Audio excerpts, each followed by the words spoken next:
सभी को सादर अभिवादन।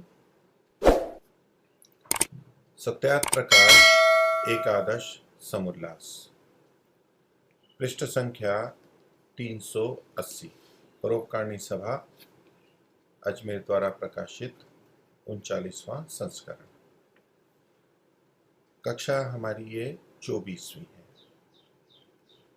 पीछे मूर्ति पूजा वाला प्रसंग चल रहा था और बहुत सारी चर्चाएं हो चुकी, प्रमाणों की, तर्क की।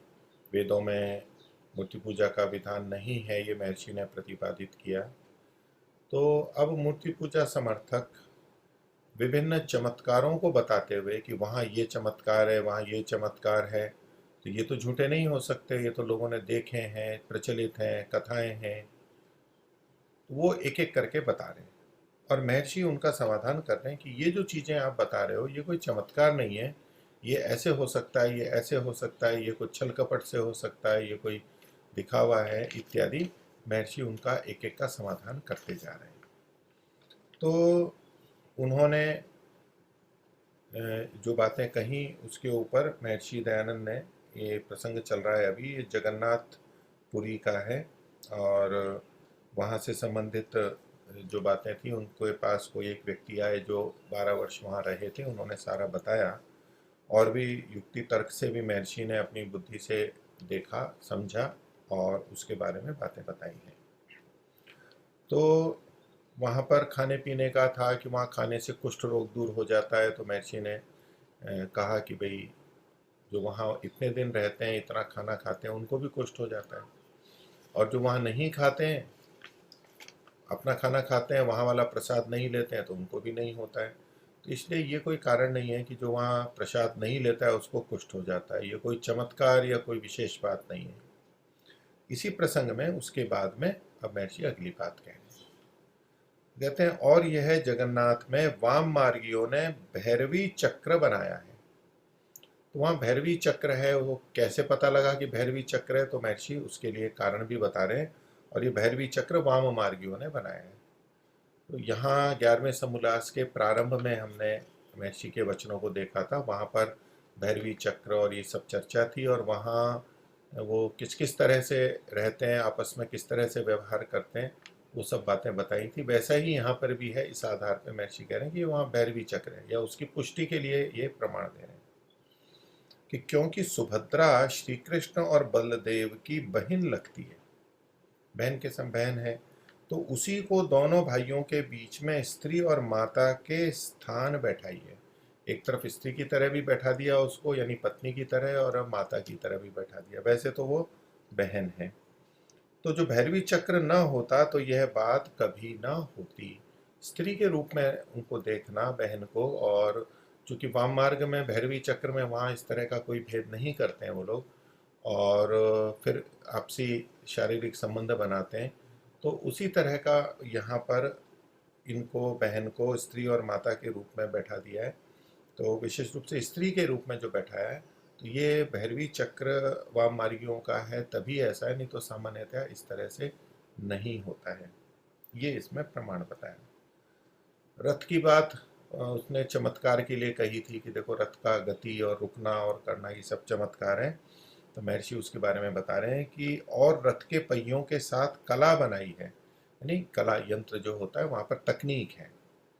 जब उसको सूधी घुमाते हैं तो वह सूधी घूमती है और तब रथ चलता है। घुमा दिया तो घूम जाती है, तो रथ चलने लग जाता है। जब मेले के बीच में पहुँचता है, वहाँ जो मेला और वो रथ यात्रा निकलती है, आज भी देखते हैं लोग बाग, तो आज भी हमें उपलब्ध होती है वैसी ही। तो वो पूरे मेले में भीड़ में जाती है, बहुत लोग रहते हैं, यात्रा निकालते हैं। तो वहाँ मेले में जब पहुँचती है, बीच में पहुँच जाती है, लोगों के बीच में जब बहुत भीड़ होती है, तभी उसकी कील को उल्टी घुमा देने से रथ खड़ा रह जाता है, तो बंद हो जाता है, वो आगे नहीं चलता है, पहिया नहीं खिसकेगा। और ऐसे में पुजारी लोग फिर पुकारने लगते हैं कि दान दो, पुण्य करो, जिससे जगन्नाथ प्रसन्न होकर रथ चलावें, अपना धर्म रहे। तो यानी हमारे किसी कारण से जगन्नाथ जी अप्रसन्न हो गए हैं और इसलिए रथ नहीं चल रहा है, क्योंकि जगन्नाथ जी उस पर बैठे हैं और वो अप्रसन्न हो गए, तो उन्होंने इस रथ को रोक दिया। नहीं तो इतने लोग खींच रहे हैं, क्यों नहीं चलेगा, वो चलना ही चाहिए। अब उनको नहीं पता ना कि वहाँ कील लगा दी है, पर बोलते ऐसा है।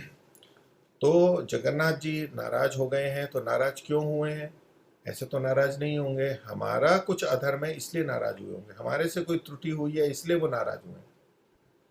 तो हम ठीक रास्ते पर रहें, हमारा धर्म रहे और हम उनकी यात्रा निकाल सकें, तो उस दोष को दूर करने के लिए आप दान दो, पुण्य करो, तो वो प्रसन्न हो जाएंगे। अब जगन्नाथ जी वो प्रतिमा तो दान पुण्य को लेती नहीं है, वो तो पुजारियों के पास ही जाता है, पौराणिक पोपों के पास में जाता है। तो ऐसे में वो अपने स्वार्थ के लिए इस तरह की बातें करते हैं, विभिन्न उपाय अपना रखें, उसमें एक उपाय ये भी है। तो फिर कहते हैं कि जब तक भेंट आती जाती है तब तक ऐसे ही पुकारते जाते हैं, क्योंकि फिर लोग देते हैं श्रद्धावशात, जो उनको जिसको वो श्रद्धा कहते हैं, है अंधश्रद्धा लेकिन भावना से देते हैं कि हमें कुछ करना चाहिए, किसी ने कुछ दिया, फिर भी चला नहीं, तो ये लगता है कि अभी जो हमारा दोष था वो दूर नहीं हुआ है, अभी प्रसन्नता में कमी है, और दो और दो। जैसे हम किसी मनुष्य को करते हैं कि थोड़ा और देंगे, करते करते एक स्थिति आएगी कि वो प्रसन्न हो जाएगा। कम में प्रसन्न नहीं होता है, संतुष्ट नहीं होता है।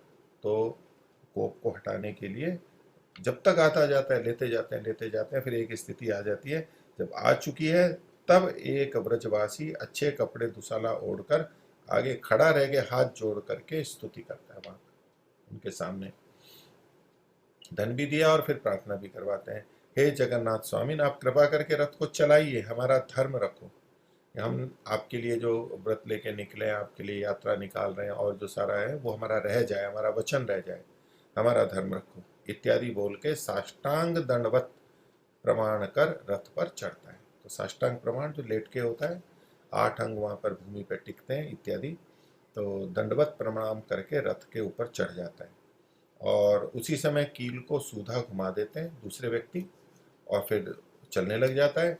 तो उसकी प्रार्थना भी मान ली गई, और जो दक्षिणा आनी थी वो भी भेंट को लेके वो प्रसन्न हो गए जगन्नाथ जी, ऐसा मान के, और फिर खूब प्रसन्न होते हैं, जय जय करते हैं, शब्द बोलते हैं, और सहस्त्रों मनुष्य रस्सा खींचते हैं और रथ चलता है, चल जाता है आगे। कि जब बहुत से लोग दर्शन को जाते हैं, मंदिर बहुत बड़ा है वहां पर, तो तब इतना बड़ा मंदिर है कि जिसमें दिन में भी अंधेरा रहता है, बड़ा है तो बाहर का प्रकाश नहीं आ पाता, स्थिति जैसी भी बनी हुई होगी या बहुत कम आता होगा, दीप जलाना पड़ता है। तो उन मूर्तियों के आगे खींचकर लगाने के पर्दे दोनों ओर रहते हैं, हाथ से खींच लेते हैं या कैसे भी रस्सी से खींचते तो बंद हो जाता है। पंडे पुजारी भीतर खड़े रहते हैं, जब बगल वाले ने पर्दे को खींचा, झट मूर्ति आड़ में आ जाती है, दिखती नहीं है। तो तब सब पंडे और पुजारी कहते हैं कि तुम भेंट धरो, तुम्हारे पाप छूट जाएंगे, तब दर्शन होगा, शीघ्र करो। तो जो दर्शनार्थी आते हैं वहाँ बीच बीच में वो ये सब क्रियाएं करते रहते हैं। तो बोले जी दर्शन का समय तो था लेकिन दर्शन को मना कर दिया उन्होंने, पर्दा डाल देते हैं कि वो अप्रसन्न हो गए। यहाँ भी वही तरीका है भेंट पूजा प्राप्त करने का, तो आप इसको भेंट दो तो तुम्हारे पाप छूट जाएंगे, और पाप छूटेंगे तो दर्शन देंगे, अर्थात तुमने पाप किए हैं तो अब वो आपको दर्शन नहीं देंगे, पापी को वो दर्शन नहीं देंगे, पापी को देख करके छुप जाएंगे, क्योंकि वो कहते हैं कि वो तो अच्छे पवित्र हैं, तो पवित्र लोगों को ही देते हैं, अच्छे लोगों को ही देते हैं। तो आप पहले अपने पापों को कम कीजिए, धुलवा लीजिए, उसके लिए आप दान पुण्य कीजिए, जल्दी से करो। और वे बेचारे भी सोचते हैं, भोले मनुष्य धूर्तों के हाथ लूटे जाते हैं। ये पुजारी उस तरह की जो ये ऐसे कार्य करते हैं वो धूर्ती हुए, छलते हैं, छल कपट करते हैं। और लोग भी इतनी दूर दूर से आते हैं, भावना से आते हैं, किसी प्रयोजन से आते हैं, तो सोचते हैं ये सब व्यर्थ हो रहा है, तो भेंट पूजा कर देते हैं।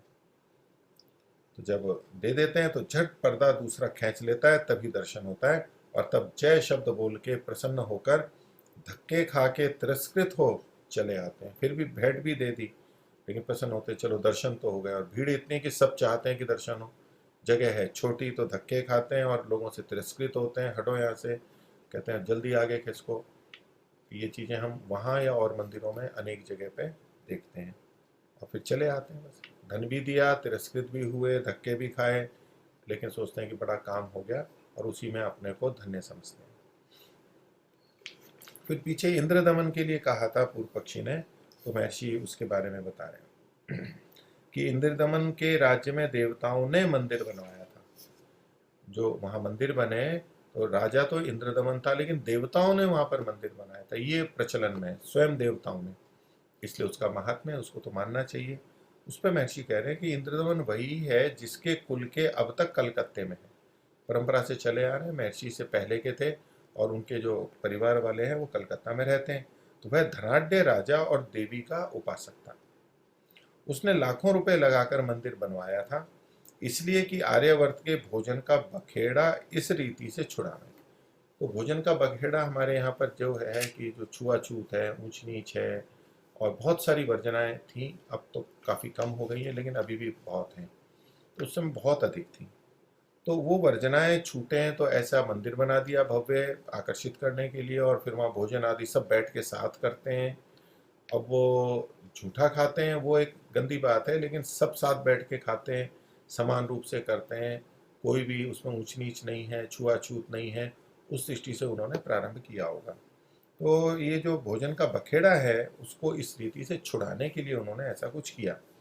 पर बोल रहे हैं कि परंतु वे मूर्ख कब छोड़ते हैं। तो जो जनता है, जो ना समझ है और इस भोजन के बखेड़े को पालती है, वो इसको नहीं छोड़ती है। वहाँ जाएंगे वहाँ तक के लिए, बाकी बाहर आते ही फिर वैसे के वैसे, गांव में आते ही, शहर में आते ही फिर वैसे के वैसे। तो जब उन्होंने कहा कि देवों ने बनाया था इन मंदिरों को, तो महर्षि कहते हैं कि देव मानो तो उन्हीं कारीगरों को मानो कि जिन शिल्पियों ने मंदिर बनाया था। और तो कोई देव आकर के बनाने वाला है नहीं, ये तो मात्र कल्पनाएं हैं, ऐसी कथाएं हैं।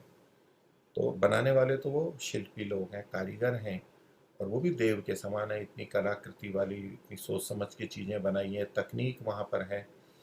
तो आपको अगर देव मानना है तो उन कारीगरों को मानो जिन्होंने, जिन शिल्पियों ने इस मंदिर को बनाया था। फिर उन्होंने एक बात कही थी कि कलेवर बदलता है उनका बार बार, और कलेवर बदलते के समय एक राजा, एक पंडा और बढ़ई मर गए। और मर गए मतलब वो जगन्नाथ जी उनको साथ में ले गए, उनको अपने साथ में ले गए। तो ये जो चीज़ें कही जाती हैं, उनको मुक्ति हो गई, उनको साथ में ले गए मतलब बहुत ऊंची जगह ले गए, स्वर्ग में ले गए, मुक्ति हो गई इत्यादि, जो भी अच्छी बात है। अपने साथ रख रहे हैं, भगवान अपने साथ में रख रहे हैं, तो ये बहुत बड़ी बात होगी, इसको भी चमत्कार के रूप में कहते हैं। तो उसके लिए महर्षि यहाँ उत्तर दे रहे हैं कि राजा, पंडा और बढ़ई उस समय नहीं मरते, यानी आवश्यक वो उस समय मरने वाले नहीं थे वहां पर, परंतु वे तीनों वहां प्रधान रहते हैं। ये तीन मुखिया थे, उनकी चलती थी, और छोटों को दुख देते होंगे। तो छोटों को दुख देने से अब वहां पर प्रतिरोध हो जाता है, उनके प्रतिक्रियाएं होती हैं लोगों को। तो उन्होंने सम्मति करे करके उसी समय, अर्थात कलेवर बदलते के समय वे तीनों उपस्थित रहते हैं। तो बोले कि इस समय इनका बदला लेंगे और इनको रास्ते से हटाएंगे, ये बहुत शोषण करते हैं। तो तीनों उपस्थित रहते हैं कलेवर बदलते के समय। मूर्ति का हृदय पोला रखा है वहां पर, और उसमें सोने के संपुट में एक सालग्राम रखते हैं। सालिग्राम भी एक पत्थर होता है, एक प्रकार का जीवाश्म होता है, और शिवलिंग जैसा आकार प्रकार, थोड़ा घुटा हुआ पत्थर होता है। तो वास्तव में शिला, जीवाश्म पत्थर है, शिला है ये। तो उसी को शालिग्राम, सालग्राम या शालिग्राम के नाम से बोलते हैं। तो वो रखते हैं कि जिसको प्रतिदिन धो के चरणामृत बनाते हैं, उस पर कुछ डालते हैं जो भी चीज़ें हैं, और फिर पानी और या दूध या पानी जो भी आता है उसको फिर चरणामृत के रूप में पीते हैं सब जने, उसको आदर देते हैं, वो श्रद्धा से लेते हैं। तो वो चरणामृत बनाते हैं, पर उस रात्रि की शयन आरती में उन लोगों ने विष का तेजाब लपेट दिया होगा। ये तीनों आते थे वहाँ, लेते थे, चरणामृत लेते थे, लेकिन जिनको कष्ट देते थे छोटे लोग, उन छोटे लोगों को, उन लोगों ने कहीं वहाँ भी आसपास में रहते होंगे, वहाँ उन्होंने विष डस दिया होगा, और इन्होंने चरणामृत पिया और वहाँ पर मर गए होंगे। और मरे इस प्रकार, और भोजन भट्टों ने प्रसिद्ध कर किया होगा। भोजन भट्ट है जो खूब खाते हैं, खाना ही खाने के लिए जी रहे हैं, और खूब माल आता है और खाते हैं। तो भोजन भट्टों ने प्रसिद्ध किया होगा कि जगन्नाथ जी अपने शरीर बदलने के समय तीनों भक्तों को भी साथ में ले गए। तो कलेवर बदलने आते हैं, जगन्नाथ जी स्वयं आते हैं, ये प्रसिद्ध है। और उस समय आए होंगे, और ये भक्त हैं, तो चलो ये बहुत भक्त हैं, उनसे प्रसन्न होकर के उनको साथ ले गए होंगे। ये इन्होंने लोगों को बता दिया, प्रसिद्ध कर दिया। क्योंकि मार दिया और ये कर दिया, वो मर गए, तो फिर संदेह होता है। तो धर्म भगवान के नाम से कुछ भी बोल दो और प्रचलित कर दो, और लोग बस कथाएं चल जाती हैं, और वो सब जो गलत कार्य हुआ वो ढक जाता है। तो तीनों भक्तों को साथ ले गए। ऐसी झूठी बातें पराये धन ठगने के लिए बहुत सी हुआ करती हैं। तो ये अंदर की कुछ राजनीति हुई और वहाँ ये सब चमत्कार भी बता दिया, और उससे जो भक्त लोग आते हैं उनको ठगने के लिए वो लोग इस तरह से करते रहते हैं। अब मूर्ति पूजक आगे बात रखता है, प्रश्न करता है। अगली बात कहता है कि जो रामेश्वर में गंगोत्री के जल चढ़ाने समय लिंग बढ़ जाता है, क्या वह भी बात झूठी है? तो रामेश्वर तो इधर दक्षिण में है, श्रीलंका के पास में, उधर हमारा तमिलनाडु के वहाँ अभी, और गंगोत्री यमुनोत्री ये इधर उत्तर में है, ऊपर ही बिल्कुल पहाड़ों पे। तो गंगोत्री का जल यदि वहां पर चढ़ाया जाता है शिवलिंग पर तो वो बढ़ता जाता है, ऐसी कोई प्रचलित कथा है। तो बोले क्या ये भी बात झूठी है, या ये भी चमत्कार गलत है? मतलब ये तो हम तो सत्य ही मानते हैं, वो तो सत्य ही मानते थे, ये भी झूठी है? तो महर्षि कहते हैं कि झूठी है, क्योंकि उस मंदिर में भी दिन में अंधेरा रहता है, दीप रात दिन जलता है, बड़े हैं अंदर अंधेरा ही रहता है। लोग बाग आ जाते हैं तो और जो थोड़ा प्रकाश आता है वो भी रुक जाता है, और बाहर प्रकाश से अंदर जाते हैं तो वैसे भी अंधेरा लगता है। जो अंदर हैं उनको फिर भी थोड़ा दिखने लग जाता है, लेकिन जो बाहर से अंदर जाते हैं तो उनको तो और भी अंधेरा लगता है। तो ये दीपक रात दिन जला करता है। जब जल की धारा छोड़ते हैं तब उस जल में बिजली के समान दीप का प्रतिबिंब छलकता है। पानी गिरते हैं, वो सब जलाभिषेक करते हैं, वो कुछ बड़ा सा दिखता होगा, जल चमकता है, और कुछ भी नहीं है। लोग उसको ऐसे कहते हैं जैसे ये बढ़ गए हैं।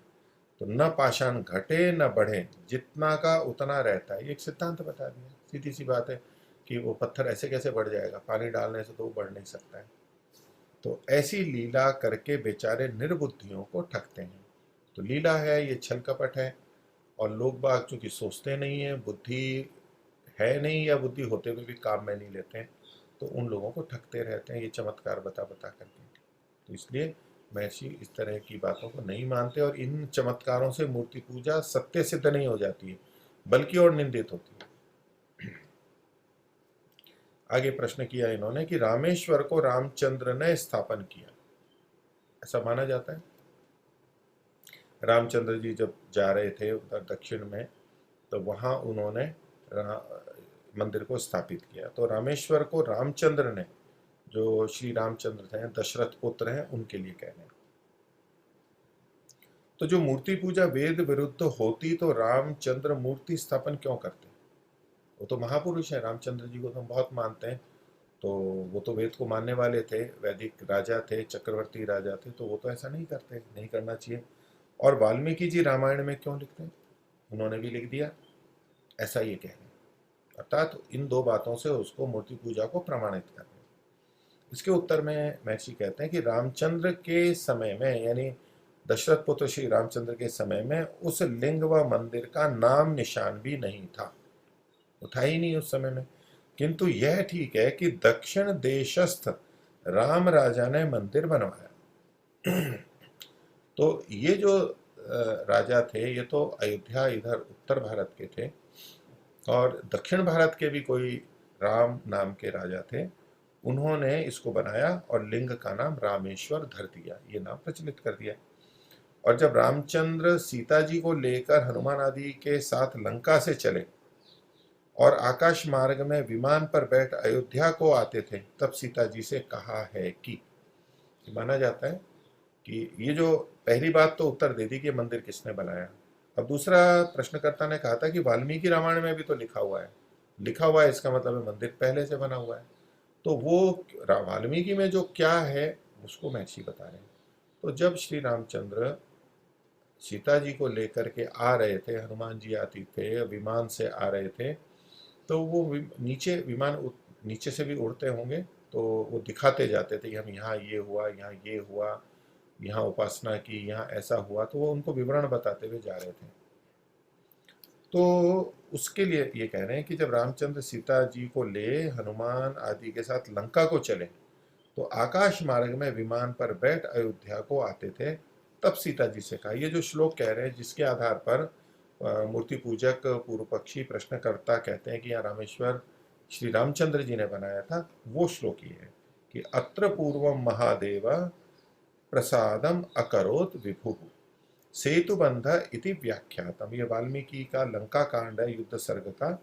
तो वो कहते हैं कि हे सीते, तेरे वियोग से हम व्याकुल होकर घूमते थे, ढूंढ रहे थे, और इसी स्थान में चतुर्मास किया था। वृष्टि का काल होगा, आगे बढ़ नहीं सकते होंगे, तो चतुर्मास वहीं किया, और परमेश्वर की उपासना ध्यान भी करते थे। वही जो सर्वत्र विभु व्यापक महान देवों का देव महादेव है। तो कौन सा विभु? जो सर्वव्यापक है, विभु शब्द कहा गया है, वो महादेव। तो वो महादेव, देवों का देव महादेव परमात्मा है, उसकी कृपा से हमको सब सामग्री यहाँ प्राप्त हुई। एक कृतज्ञता का भाव होता है कि सब साधन हमारे को मिले, हम यहाँ रहे, सुखपूर्वक रह पाए। और देख, यह सेतु हमने बांधकर लंका में आके, जो सेतु बंध कहा है साथ में, तो सेतु भी वो वही रास्ते में पड़ता है, वहीं माना जाता है। तो वहाँ बांध के लंका में आके उस रावण को मार तुझको ले आए। तो इसके सिवाय यहाँ वाल्मीकि ने अन्य कुछ भी नहीं लिखा है। तो जिस मंदिर की ये बात कर रहे हैं कि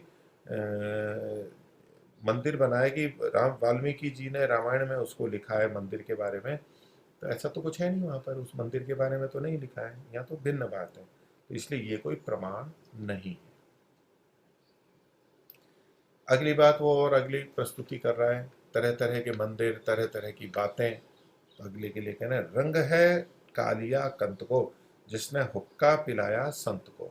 इस तरह तुकबंदी एक वचन मिल रहा है। तो कालिया कंत दक्षिण में है, और उसने मूर्ति को हुक्का पिला दिया। वहां पर हुक्का पीती है मूर्ति। तो कहते हैं दक्षिण में एक कालिया कंत की मूर्ति है, वह अब तक हुक्का पिया करती। जो मूर्ति पूजा झूठी होती तो यह चमत्कार भी झूठा होवे। क्योंकि लेकिन ये चमत्कार तो सही है, इसलिए मूर्ति पूजा भी ठीक है। तो अगर मूर्ति पूजा गलत है आपके अनुसार, ये प्रश्नकर्ता महर्षि दयानंद को कह रहा है, तो ये हुक्का पिलाना भी झूठ होना चाहिए।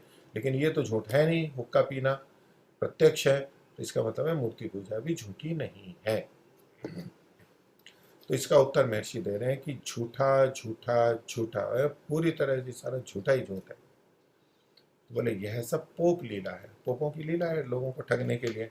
क्योंकि वह मूर्ति का मुख पोला होगा, उसका छिद्र पृष्ठ से निकल के भित्ति के पार दूसरे मकान में नल लगा होगा। दूसरा मकान या दूसरा कमरा जो है, क्योंकि वहां तो रह नहीं सकते, वहां तो दिखेगा। तो मूर्ति है, मुंह में पोलापन है, वहां नली लगा रखी है, और उसको चला करके वहां भीत के पीछे, दीवार के पीछे जो दूसरा कमरा या मकान है वहां पर रखा होगा। और जब पुजारी हुक्का भरवा देता, हुक्का यहाँ आगे भरवाते हैं मंदिर में सबके सामने, तो पेंचवान लगा और मुख में नली जमा करके पर्दे डाल निकल आता होगा, सब कुछ करके आ जाता है कि अब ये हुक्का पिएंगे।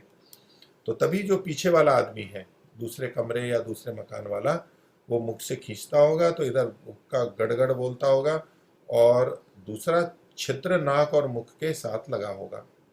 दो छिद्र होंगे, एक से एक खींचता होगा और दूसरे से वो फूंकता होगा।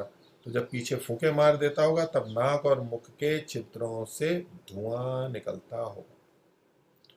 तो पीते हैं, गड़गड़ होती है, खींचते हैं और फिर धुआं निकलता है, जैसे कि हुक्का पीने वालों के सामने हम देखते हैं। तो उस समय बहुतेरे मूढ़ों को धनादि पदार्थों से लूटकर धन रहित करते होंगे। ये चमत्कार दिखाया, मूर्ति पी रही है, यानी भगवान है यहाँ पर, और यहाँ पर ये देवता है, वो उसके कारण हो रहा है, नहीं तो हो नहीं सकता है, पत्थर की मूर्ति कैसे कर सकती है। तो यहाँ चमत्कार है, और आप अपनी इच्छाएं रखोगे, भेंट पूजा दोगे, प्रसन्न होंगे, तो आपके जीवन में भी चमत्कार हो जाएगा।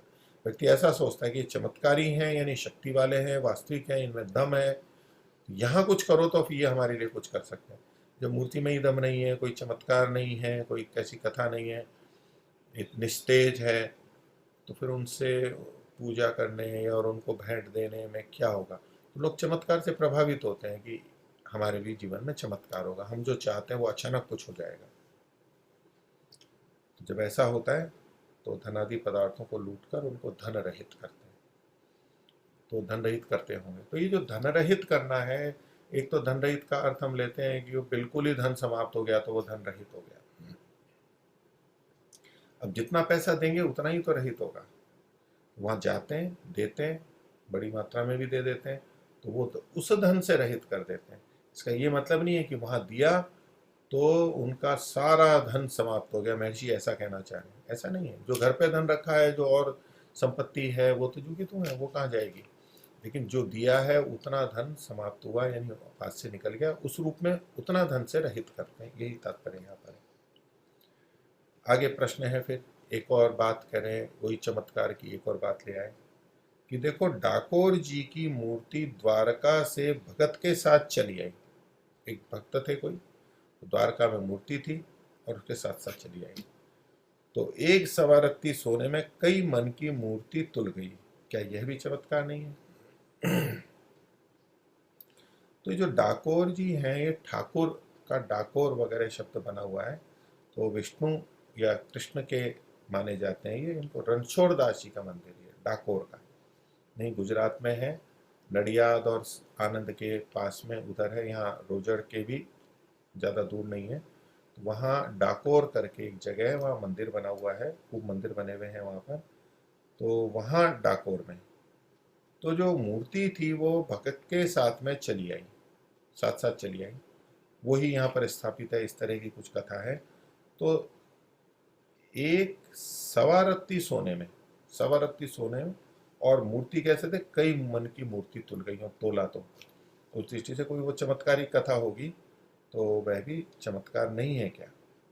देखिए सवा रत्ती सोना, एक रत्ती जो होता है पहले चला करता था, आजकल तो ये इस रूप में प्रचलित नहीं है, कुछ कुछ जगह पे चलता है आयुर्वेद की में या तो सुनारों के यहाँ पर, लेकिन प्रचलन में नहीं है आजकल। तो 1 ग्राम में मोटा मोटा अंदाजा है, उसमें 8 रत्ती होते हैं। तो 1 ग्राम में 1000 मिलीग्राम होते हैं, तो 8 का भाग देंगे तो लगभग 125 मिलीग्राम, तो बहुत छोटी सी मात्रा है।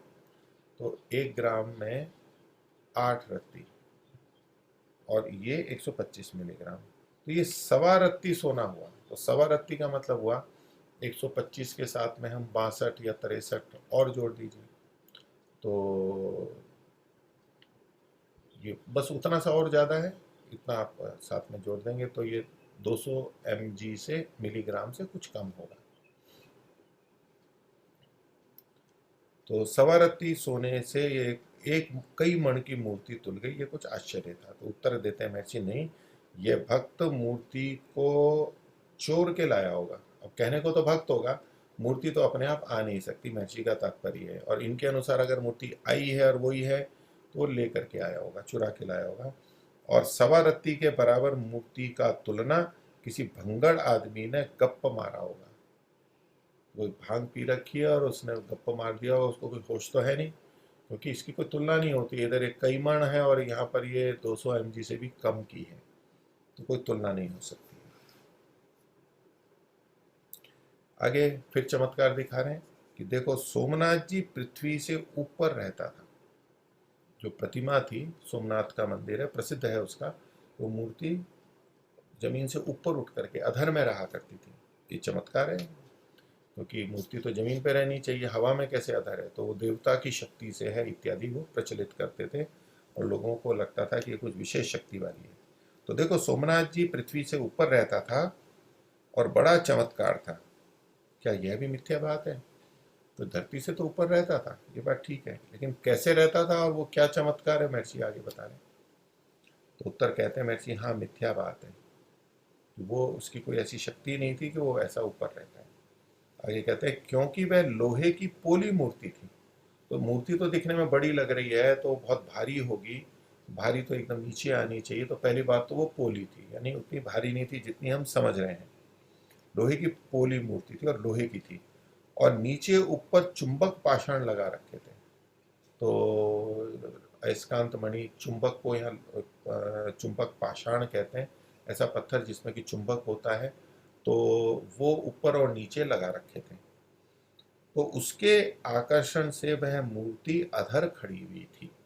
तो ऐसे बीच में कोई चीज हो सकती है, अगर संतुलन बना दिया जाए, ऊपर से खींचा जाए, नीचे से विकर्षण किया जाए, ऊपर से भी खींच रहे हैं, नीचे भी खींच रहे हैं, अगल बगल से खींच रहे हैं, विपरीत वाले, क्योंकि ये समान, तो उसमें कुछ ना कुछ व्यवस्था होगी कि वो अधर में थी। तो नीचे से तो वो ऊपर जाएगी, ऊपर से कुछ खींच के रखा होगा, तो गुरुत्वाकर्षण को वो बाधित कर रही है, ऐसे खींच के कोई चीज रखी जा सकती है।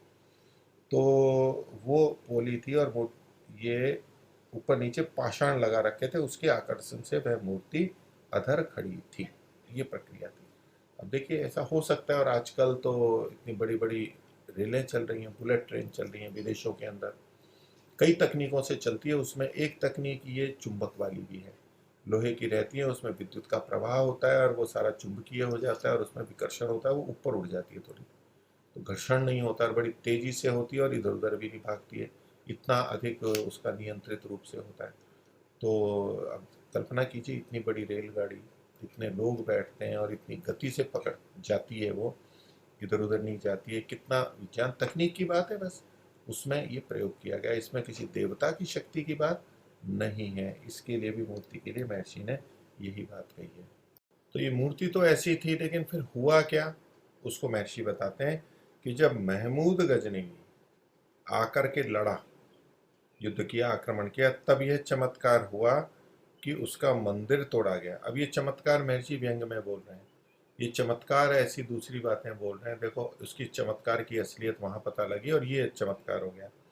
तो क्या लड़ा, चमत्कार हुआ कि उसका मंदिर तोड़ा गया और पुजारी भक्तों की दुर्दशा हो गई। ये सब हुआ, ये एक इतिहास की बात है, ऐसा हुआ। तो ये जो शक्ति थी, चमत्कार था, तो फिर क्यों नहीं रोक लिया। महर्षि वही सब बातें आगे कह रहे हैं कि और कैसे हुआ कि लाखों फौज 10 सहस्त्र फौज से भाग गई, तो केवल 10,000 लोग थे वो और इधर लाखों थे, कैसे भाग गए, क्यों ऐसा हुआ।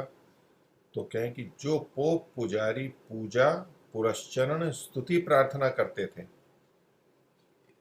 भेंट भी देते थे, पूजा करते थे, सब थे और मानते थे कि देव ऐसे हैं कि बहुत शक्तिशाली है, ऐसा महिमा मंडित कर दिया था कि सब कुछ कर देंगे, इतना है, और उसी से उनकी पोप लीला चलती थी। तो इस प्रसंग में भी उन्होंने ऐसे ही सोच लिया। क्या प्रार्थना करते थे कि महादेव इस म्लेच्छ को तू मार डाल, हमारी रक्षा कर। म्लेच्छ महमूद गजनवी विदेशी आक्रांता, तो इनको मार डाल और तू हमारी रक्षा करिए, उससे प्रार्थना करते रहे करते रहे। और अपने चेले राजाओं को समझाते थे कि आप निश्चिंत रहिए, आपको चिंता करने की बात नहीं है। और महादेव जी भैरव अथवा वीरभद्र को भेज देंगे, उनके पास भैरव और वीरभद्र है, तो उसी को भी भेज देंगे, तो इन सबको नष्ट कर देंगे, वे सब म्लेच्छों को मार डालेंगे, वह अंधा कर देंगे। अभी हमारा देवता प्रसिद्ध होता है, बस हमारे देवता प्रसिद्ध होने वाले, प्रकट होने वाले हैं, अभी थोड़े सोए हुए हैं या सुप्त हैं, अप्रसिद्ध हैं, इसलिए ये आगे बढ़ते हुए दिख रहे हैं और आगे आ रहे हैं। ये उठे तो सब हो जाएगा, आप चिंता मत करो। वो निकट आते गए, निकट आते गए, और आकर के कितनी बुरी हाल हो गई। तो ये प्रसिद्ध होता है और हनुमान, दुर्गा, भैरव ने स्वप्न दिया है कि हम सब काम कर देंगे, आप चिंता मत करो। तो सपने की बात और कर दी और वो मान भी लेते हैं। तो वे बेचारे भोले राजा और क्षत्रिय पोपों के बहकाने से विश्वास में रहे, कोई बात नहीं, हो जाएगा, और उन्होंने युद्ध नहीं किया। नहीं तो वो समर्थ थे, शक्तिशाली थे, अपने क्षात्र धर्म को अपनाते, इन पोपों के पाखंड में नहीं फंसते, तो इतनी बुरी घटना नहीं होती। और क्या क्या हुआ बड़ा प्रसिद्ध है, आगे महर्षि भी दिख रहे हैं। उनके विश्वास में ही रह गए और विश्वास में व्यक्ति मारा गया, झूठे विश्वास में रहे।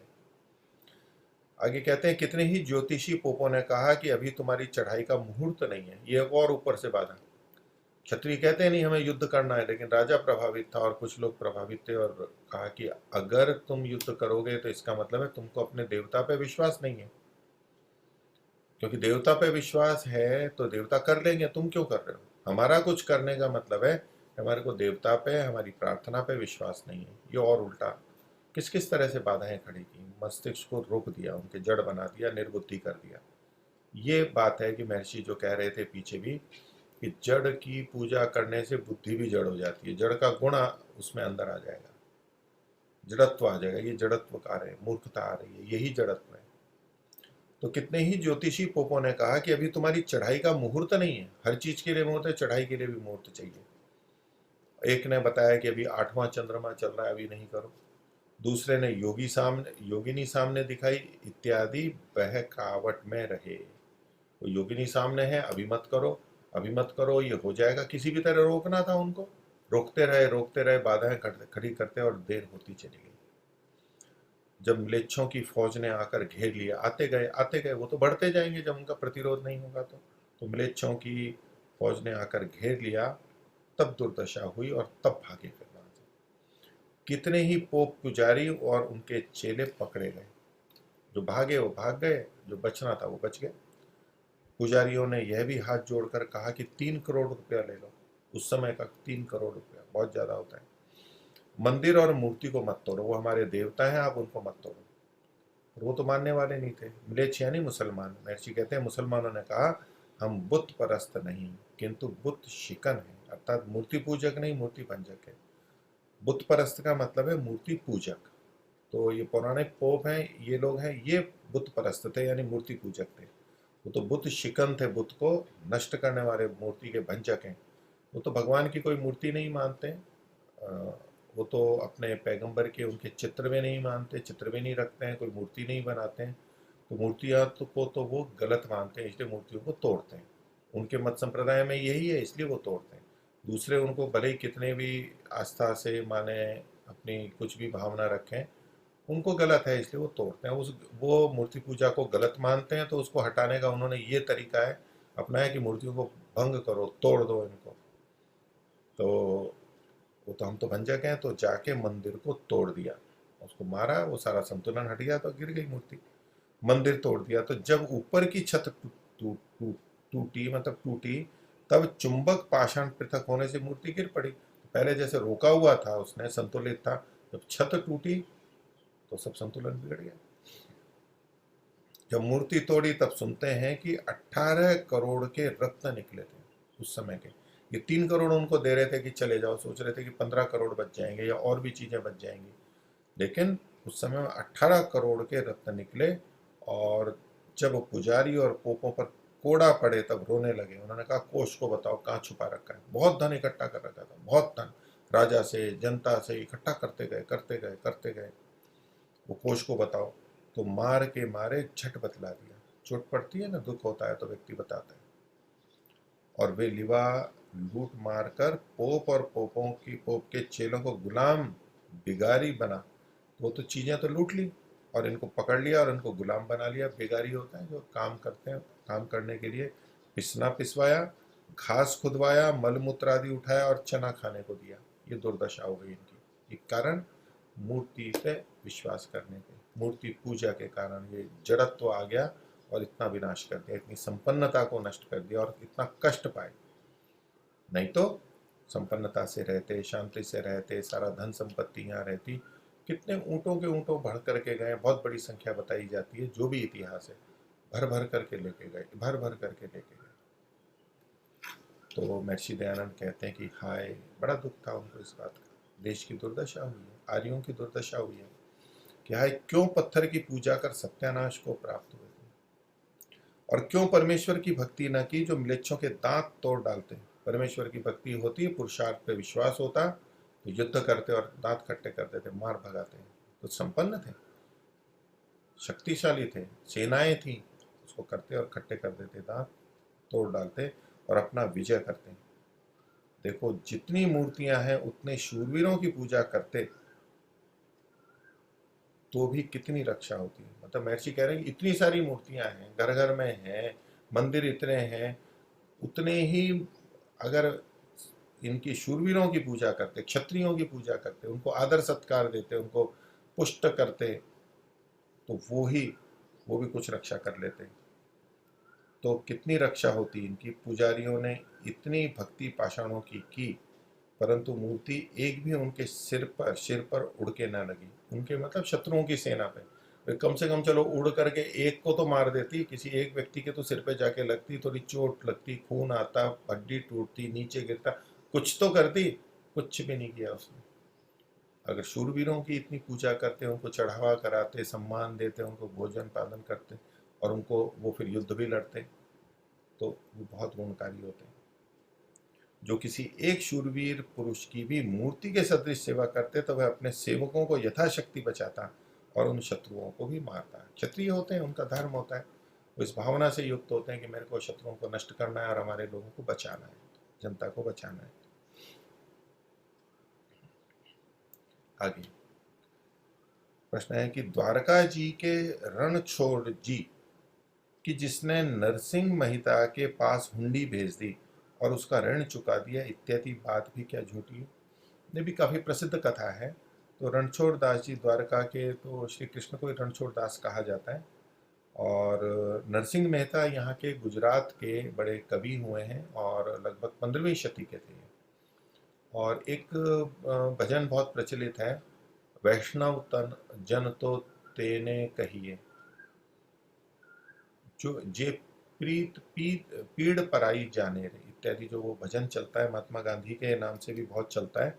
वो अपनी संभवतः प्रार्थना सभाओं के अंदर इसको बुलवाया करते थे और ये बोला जाता है। वो नरसिंह मेहता का माना जाता है।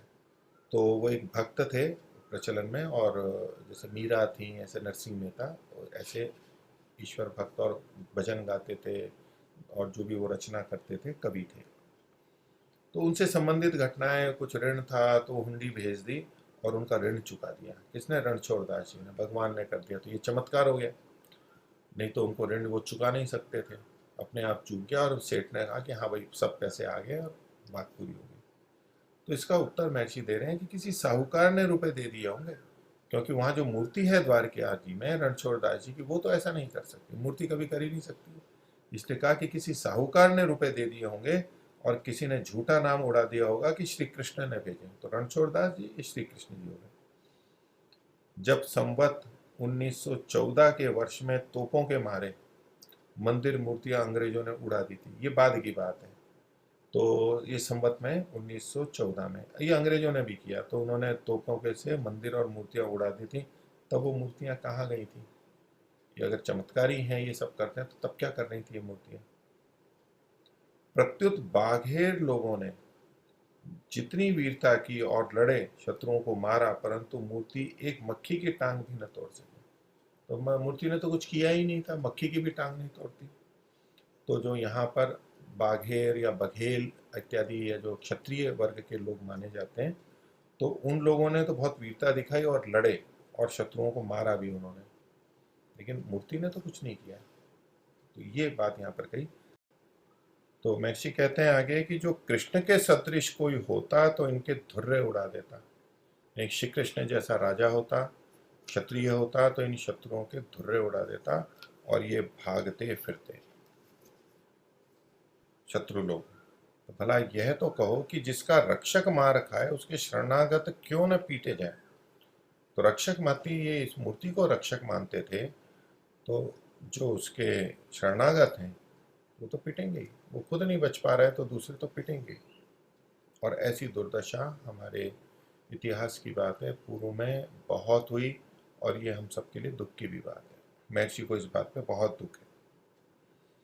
आगे फिर और चमत्कार बता रहा है। अच्छा ये खंडित हो गया, इसका ये कह दिया, यहाँ ऐसा है, तो फिर और चमत्कार बताए जा रहा है, बताए जा रहा है। तो मूर्ति पूजक फिर कहता है, प्रश्न कर रहा है कि ज्वालामुखी तो प्रत्यक्ष देवी है। ये जिज्ञासु के रूप में भी देख सकते हैं कि उसको लग रहा है नहीं बात तो ठीक है, पर ये जो चमत्कार है उनका फिर समाधान क्या है? इतनी सारी बातें लोक में प्रचलित हैं। तो एक और बात ले ली, ये जो ज्वालामुखी तो प्रत्यक्ष देवी है। ज्वालामुखी में आग निकलती है, सब जानते हैं, ये प्राकृतिक घटना है पृथ्वी की।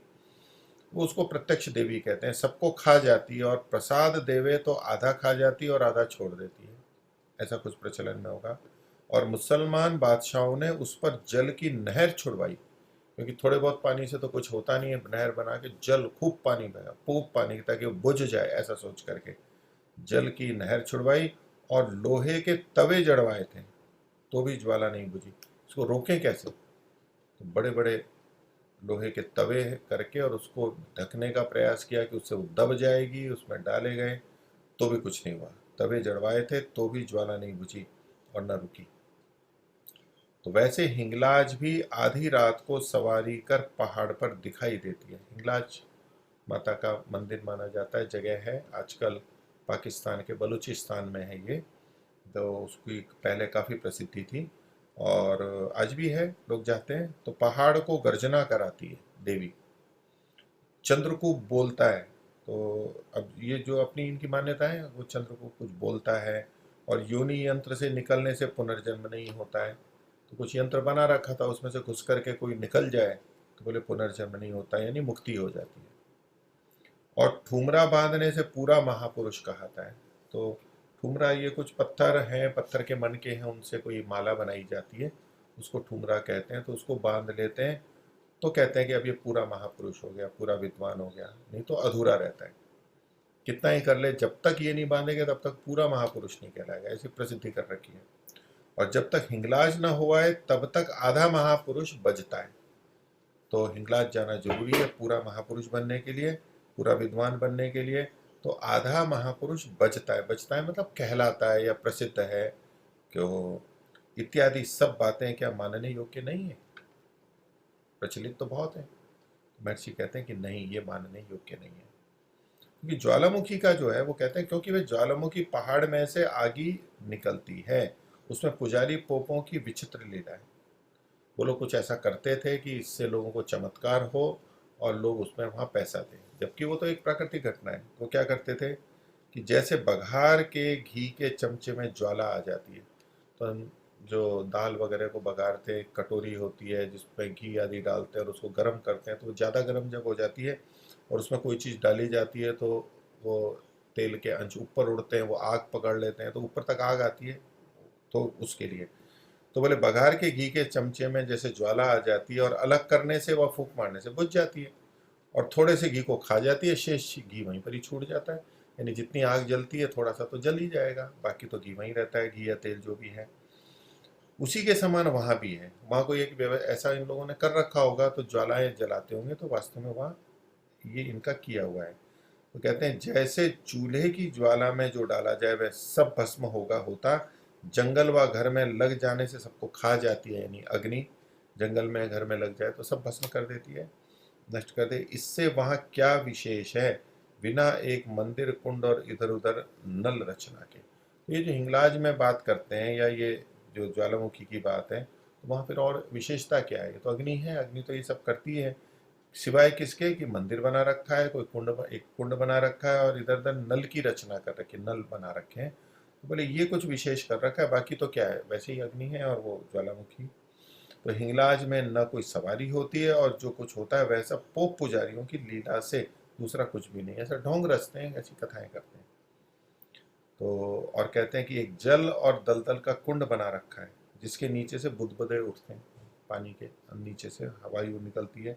जो कुछ भी कर रखा होगा उसको सुफल यात्रा होना मूढ़ मानते हैं, कि वहाँ की जब यात्रा होती है और बोले कि हम सब सुफल हो गए, अच्छे फल वाले हो गए, सफल हो गए, तो ये तो मूढ़ लोग मानते हैं। उसमें काय की सफलता है वहाँ यात्रा करके, जीवन सफल हो गया इत्यादि कुछ नहीं है।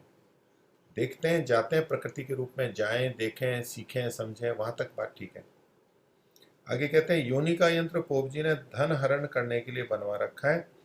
तो जो उस यंत्र से निकलता है तो बोले पुनर्जन्म नहीं होगा, तो वो प्रयास करवाते हैं और निकलवाते हैं, पैसे लेते हैं, तो केवल धन हरण के लिए बनवा रखा है। लेकिन उस यंत्र में से निकलने से मुक्ति हो जाए, पुनर्जन्म ना हो, ऐसा नहीं है। ये इतना सरल नहीं है। उसके लिए तो जो साधना है, पवित्रता है, जीवन को ऊपर उठाना है, संस्कारों को दग्धबीज करना है, ये जो प्रक्रिया है योगाभ्यास की है, अष्टांग योग है, ये तो उसी से होगा। आगे कहते हैं और ठुमरे भी उसी प्रकार पोप लीला के हैं। जो ठुमरे बांध देते हैं और ये कथन करते हैं, ये सब पोप लीला है, इससे कुछ नहीं होता। उससे महापुरुष हो तो, यानी उसको बांधने से पूरा महापुरुष हो रहा है। आधा महापुरुष तो कोई अपनी मेहनत से जैसे भी बना, उसको बांधने से पूरा महापुरुष होता है, यानी वो महापुरुष बनाने में सहायक है। तो महर्षि कह रहे हैं कि अगर उससे महापुरुष बनता हो तो एक पशु पर ठुमरे का बोझ लाद दो, बड़ा सा ठुमरा ले लो या बहुत सारे ठुमरे ले लो, आपको जहाँ बांधने कर दो, एक पशु के ऊपर बांध दो, तो क्या वो महापुरुष हो जाएगा? इसके बांधने से कोई महापुरुष होता है? और पशु तो कुछ भी नहीं है, कोई महापुरुष की बात ही नहीं है। तो आगे कहते हैं कि महापुरुष तो बड़े उत्तम धर्मयुक्त पुरुषार्थ से होता है।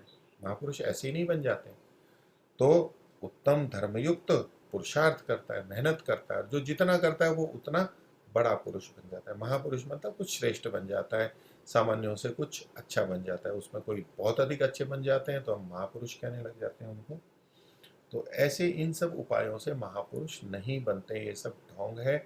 और इसको करके मिथ्या महापुरुष का अपने नाम के आगे बिल्ला नहीं लगवाना है कि मैं महापुरुष बन गया और ये बन गया, ये बिल्ला लगवा लिया, ये सब निरर्थक है।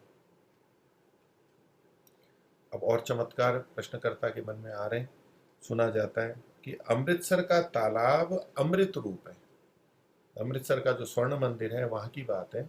तो वहीं वो अमृत के समान है। अमृतसर, अमृत शब्द है और सर कहते हैं तालाब को, तो वो अमृतसर है, तो वो अमृत के समान है, अमृत रूप है, ये वहां पर बात है। आगे कहते हैं एक मुरेठी का फल आधा मीठा। मुरेठी, मुलेठी जो होती है, तो वो आधा मीठा था और आधा मीठा नहीं था, ये जो सारी बात है। तो ये मुरेठी जो बोल रहे हैं, तो महर्षि आगे जो कह रहे हैं, तो रीठा, रीठे को कहते हैं, मुलेठी ना होकर के रीठे को मुरेठी या रीठा, अरिष्टक बोलते हैं आयुर्वेद में, संस्कृत में तो वो जिससे साबुन सा आता है और पहले वस्त्र आदि भी धोए जाते थे, ऊनी वस्त्र धोते थे, पेड़ होता है, उसका फल है ये। तो रेठी का, या तो ये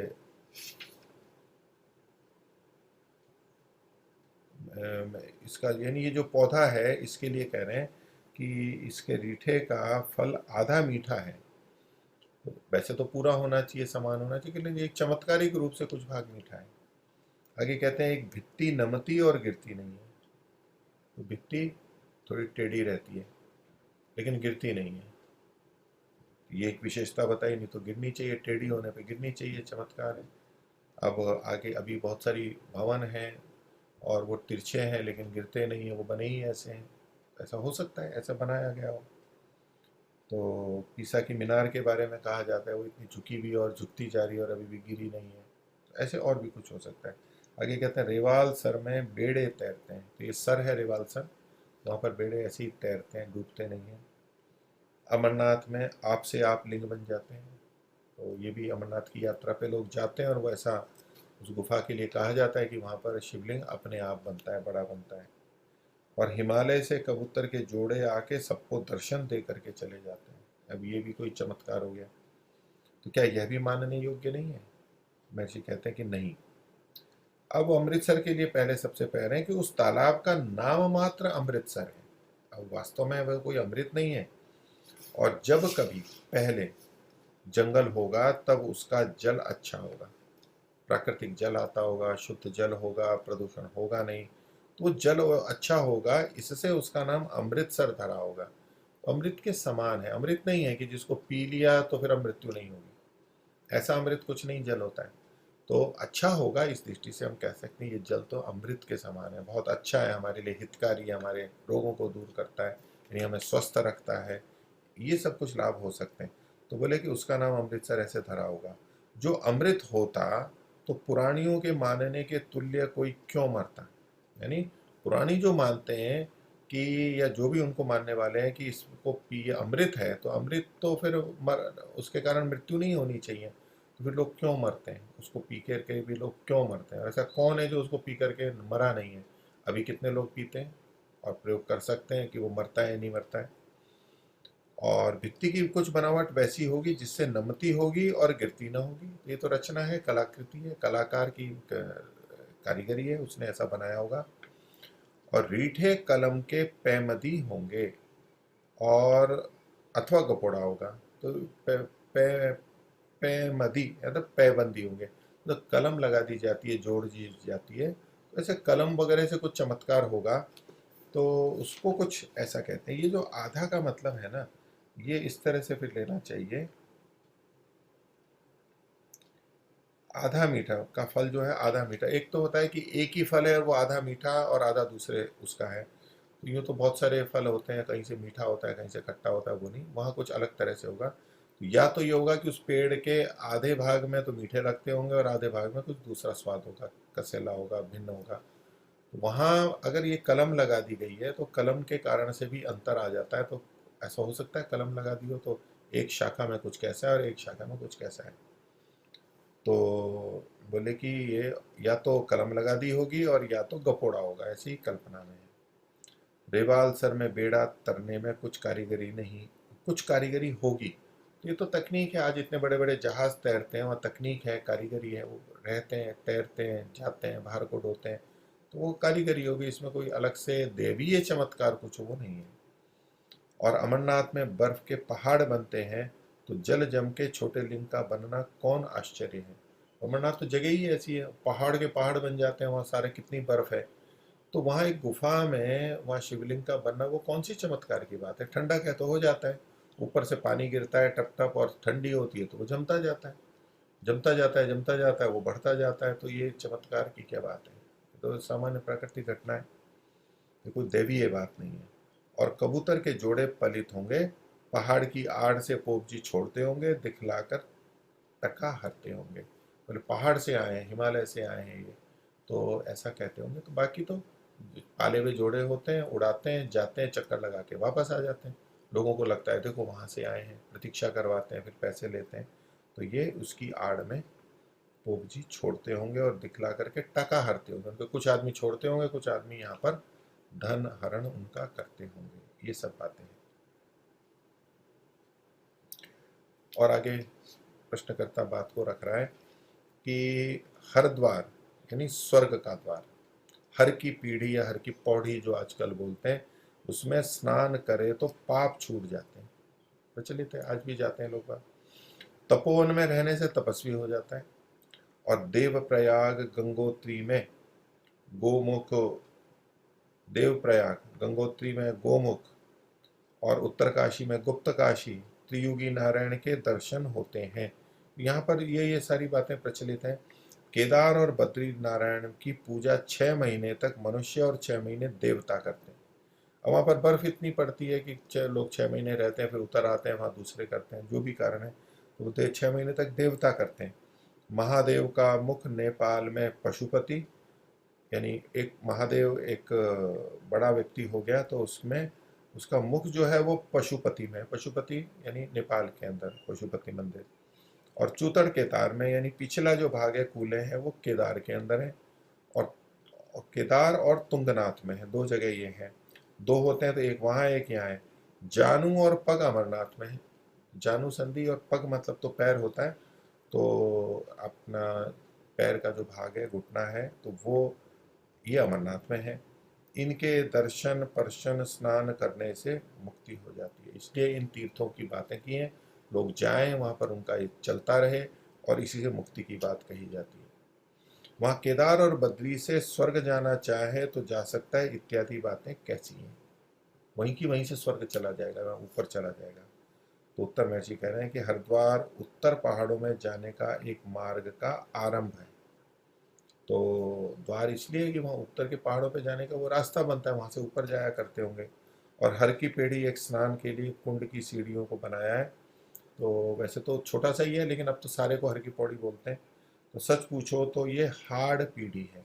हाड़ पीढ़ी मतलब, हाड़ मतलब हड्डियों को बोलते हैं। तो क्यों है ऐसा? कि क्योंकि देश देशांतर के मृतकों के हाड़ उसमें पड़ा करते हैं।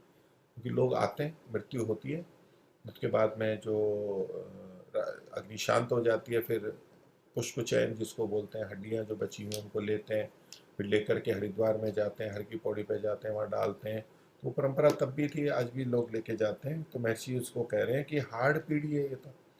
क्यों? मृतकों के देश देशांतर दूर दूर के हाड़ उसमें पड़ा करते हैं। और पाप कभी कहीं नहीं छूट सकता बिना भोगे, अथवा नहीं करते हैं। तो जो व्यक्ति कुछ भी पाप करता है वो कभी भी ऐसे छूट नहीं सकते, बिना भोगे भोगना पड़ेगा। आप चाहे यहाँ स्नान करो चाहे वहाँ स्नान करो। उस दृष्टि से महर्षि ने किया। और इस तरह से कटते नहीं है, नष्ट नहीं होते। कटते नहीं है मतलब छूटते नहीं है, कटते नहीं है, नष्ट नहीं होते। ये इन्होंने हरिद्वार और हर की पौड़ी के बारे में कहा। फिर कहते हैं तपोवन जब होगा तब होगा, अब तो भिक्षुक वन बन गया है। वो तपोवन जो है भिक्षुक वन बन गया है।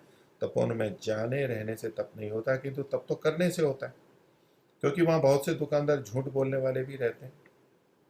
तो ये तो कहा है, बस ऐसे ही है। वो कोई तपोवन है, तप होता है तो यानी धर्म का आचरण करते, धर्म का आचरण करते हुए जो कष्ट आता है उसको सहन करना, धर्म का आचरण करना, इसको महर्षि ने तप कहा है। और जगह भी कहा है। तो वो तो झूठ बोलते हैं तो काय का तप कर रहे हैं? सत्य बोलेंगे तो ये सत्य बोलना तप है। अहिंसा का पालन है, ब्रह्मचर्य का पालन है, चोरी ना करना है, ये सब तप है। तो वो तो करते नहीं, झूठ बोलते हैं, चोरी करते हैं। आगे कहते हैं हिमवत प्रभवती गंगा, तो पहाड़ के ऊपर से जल गिरता है, हिमालय से पहाड़ से जल गिरता है। गोमुख का आकार पोप लीला से बनाया होगा और वही पहाड़ पोप का स्वर्ग है। तो गोमुख है, पानी बना दिया उन्होंने, पानी आता था। अब तो पहाड़ यानी बर्फ़ पीछे चलती गई क्योंकि पिघल गई है, वो अब अलग अलग होता रहता है। तो और वो जो पहाड़ है उसी को स्वर्ग कह देते हैं। वहाँ उत्तरकाशी आदि स्थान ध्यानियों के लिए अच्छा, उसके लिए अच्छा बताते हैं, परंतु दुकानदारों के लिए वहाँ भी दुकानदारी है, वो दुकानदारी ही करते हैं वहाँ पर, वही छल कपट झूठ। देवप्रयाग पुराण के गपोड़ों की लीला है, अर्थात वहाँ अलकनंदा और गंगा मिलती है, इसलिए वहाँ देवता बसते हैं। ऐसे गपोड़े न मारे तो कौन जाए, और कौन टका तो कौन देवे। देवप्रयाग का नाम तो है, अब नदियाँ तो मिल रही हैं लेकिन देवता वहाँ बसते हैं, इसलिए जाएंगे और देवताओं की कृपा हो जाएगी। ये सब ठगने की विद्या बना रखी है। तो आज का विषय हम इतना ही रखते हैं, और आगे इसी क्रम को महर्षि ले रहे हैं, उसको आगे देखेंगे अगली कक्षा में। सभी को सादर नमस्ते। ओम शांति।